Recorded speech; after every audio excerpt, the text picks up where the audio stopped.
All right, guys, so check me out.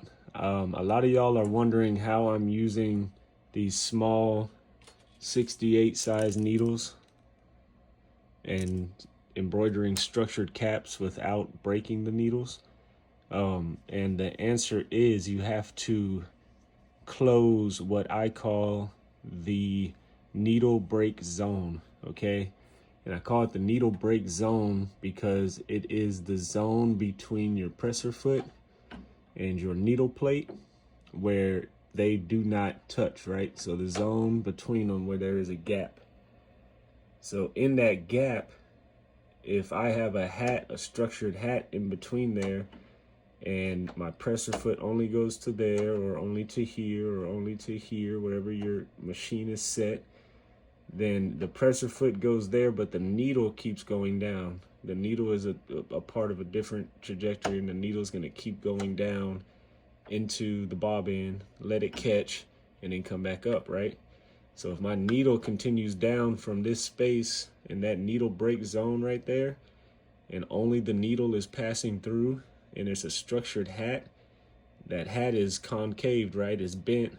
So when that needle hits it in that empty space, your needle is going to shift slightly to the side with that fabric.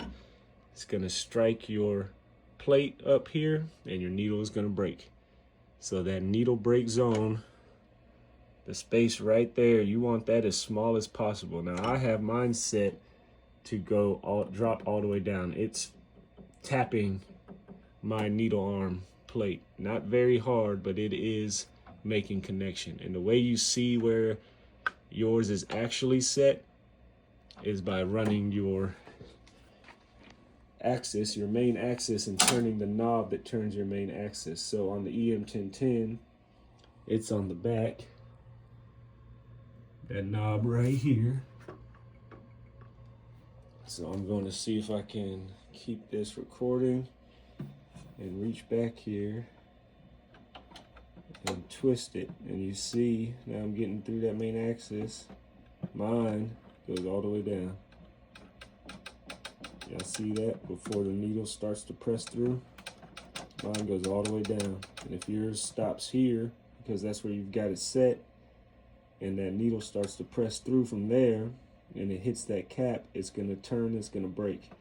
So you've got to get this set to where it needs to be so that you eliminate that needle break zone. And once I've eliminated that needle break zone, I rarely ever get needle breaks. It happens, it does happen, but I rarely ever see them.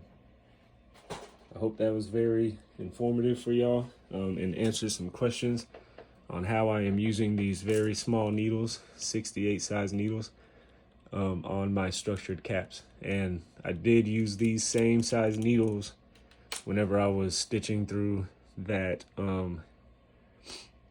bill, the bill of the cap. I was using these same size needles. So once you eliminate that needle break zone, you're eliminating the chance for the needle to break in the first place, because now that hat is getting pressed all the way against that plate before the needle even passes through. So it's got a safe zone once that's down and against that needle arm.